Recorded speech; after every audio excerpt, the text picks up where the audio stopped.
Number 3 best chess game of the 1950s is Efim Geller versus Max Euwe from Zurich 1953. This incredible interzonal tournament spawned not one, not two, but 3 truly classic chess books about the event. The first and most famous is by David Bronstein, and we will look at key passages today, but there was also a great book in Dutch by Euwe himself and a contribution by Miguel Najdorf. Now, this particular game won the Brilliancy Prize for this great tournament for Euwe's incredible counterattack, featuring possibly the greatest defensive chess sacrifice of all time.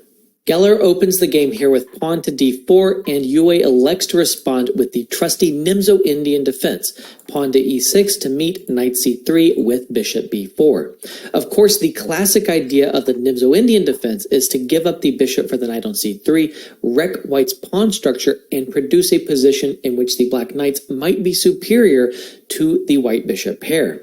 Now, white is going to respond with e3, the trusty Rubinstein variation, a very good response, c5, and then an inaccuracy, pawn to a3.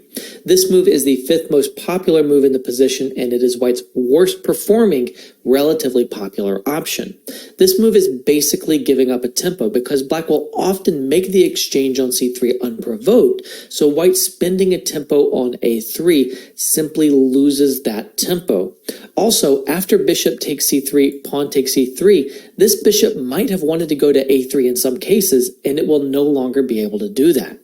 Black, I think, is already equal, maybe even a little bit better because of the wasted move, pawn to a3. Now, b6, bishop d3, bishop to b7, and pawn to f3. White, of course, knows that the pawn structure on the queen side is a disaster.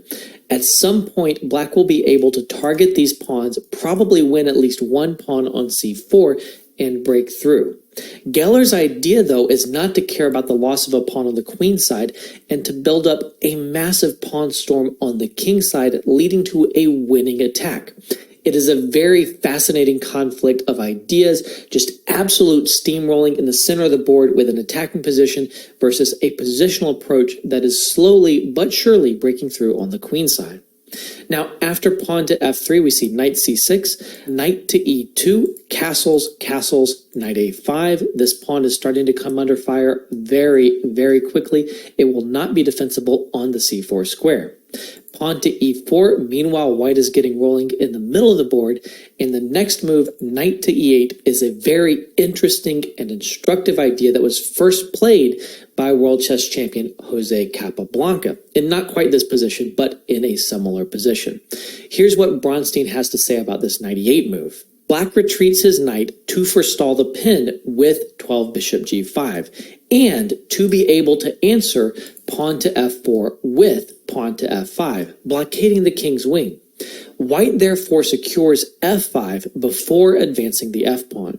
It would be senseless to defend the pawn at c4 now. That pawn was doomed by white's 5th move.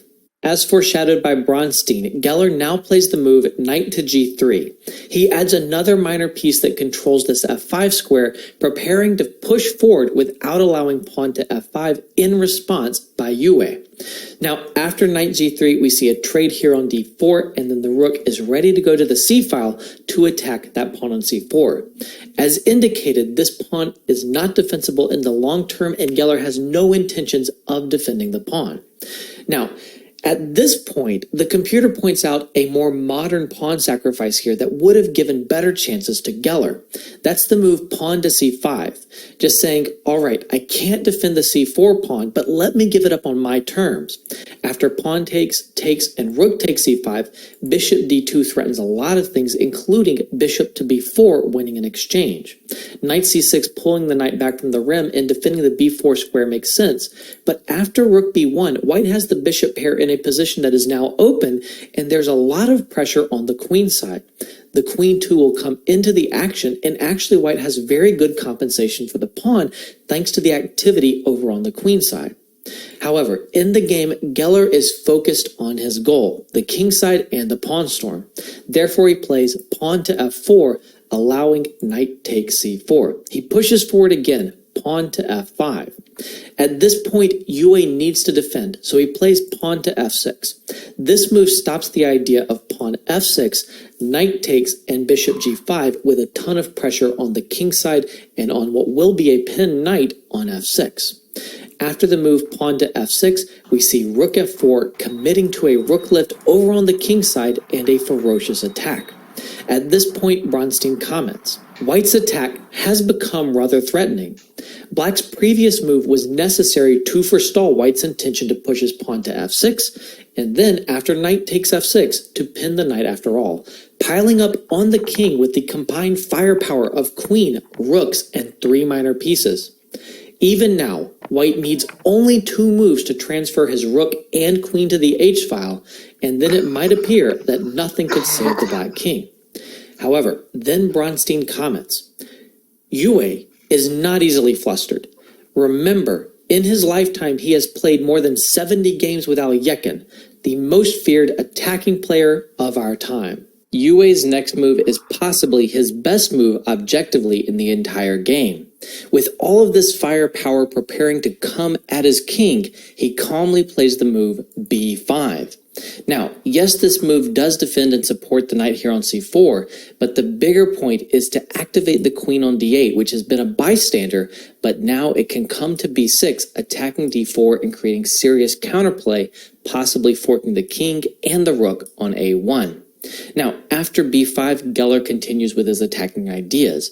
Rook to h4, queen b6, attacking this pawn here on d4, and now e5. This is a beautiful move that combines defense and attack. It defends the pawn along the horizontal rank, but it also opens up this bishop, which is starting to eye the h7 pawn. Now, after e5, we see knight takes e5. Euwe is taking advantage of the pin here on the pawn on d4. The knight cannot be captured, and the knight is attacking this bishop here on d3.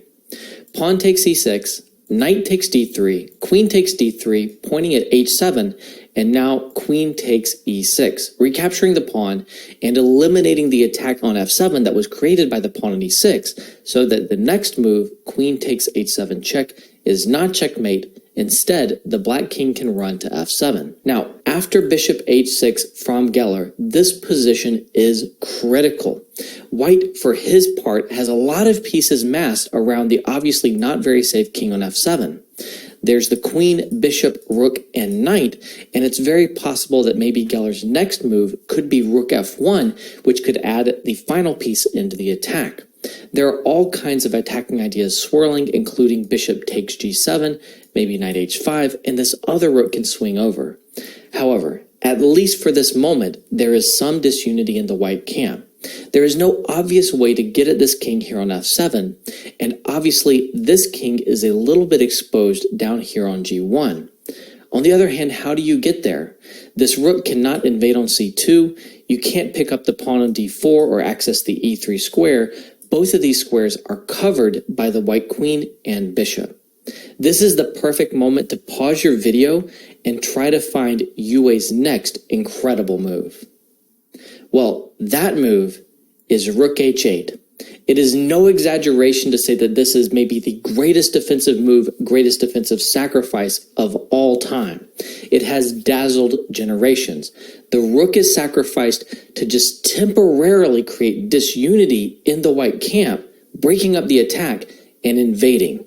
Bronstein comments, if Black's 16th move, b5, was the beginning of a strategic plan of counterattack, then this rook sacrifice is its fundamental tactical stroke, with the aim of drawing the white queen still further afield and decoying it away from the defense of the c2 square, meanwhile attacking the white king.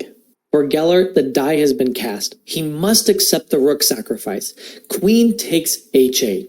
Now, Euwe, of course, follows through with rook c2, invading on this now available c2 square and threatening rook takes g2 check with a decisive attack. At this point, there is only one defensive move to save white, and I encourage you to pause your video and try to find this missed opportunity. Well, the only saving move is the incredible pawn to d5. The key here is to disrupt black's coordination. Now, there are two ways to capture. The first is queen takes d5, which is easily refuted by rook to e4, which closes off the attack here on g2, and it threatens the knight on e8 and the pawn on g7 if that knight were to move. This is simply overwhelming, and suddenly white wins. However, after pawn d5, it is possible to take with the bishop. Bishop takes d5. The key difference between this continuation and the game continuation is that this move blocks the diagonal over here, preventing the queen's invasion, as we will soon see. After bishop takes d5, it looks like the game might be headed to a draw, although things are very complicated, and it's possible for either player to win if one player overpresses. So rook d1 is the best move, and then after rook takes g2, king over to f1, you can play rook a2. Now, black is down a rook, but the white king is obviously very, very exposed. The best move here is actually bishop to d2 to close off this second rank right here, and also to gain time to include the queen. Now, after bishop c4, rook takes, and queen takes c4, the best result seems to likely be a draw after king e1, check, king back, queen check, and the king and the queen are shuffling, and you have a perpetual check here. However, in the game, after rook to c2, we see that Geller does not find this incredible move pawn to d5. It doesn't look like it's changing anything, but it would have changed everything. Instead, Geller plays rook to c1, and now after rook takes g2 check, of course you can't move over here and allow the discoveries. Rook takes g3, leading to mate with the bishop attacking the king in the corner, so you instead go king f1, but the difference in this position is that there is no bishop on d5 because you did not sacrifice your pawn, and that allows queen to b3. Suddenly the queen lunges in. Black is down a rook in this position, but in fact white's pieces are totally offside. They have no counterplay against the black king, no checks or anything, and the idea of simply queen f3 check leading to mate or queen to d3 check is too much. There's no way to defend in this position. The game concluded with king e1 and the patient queen to f3. In this position, with the king totally surrounded, facing the attack here from the queen and the rook, white just resigned. An amazing game. I hope that you've enjoyed this game as much as I have over the years. One of my absolute favorite games. It's incredible to see the ideas that exist, not just in attacking play, but in counterattacking play.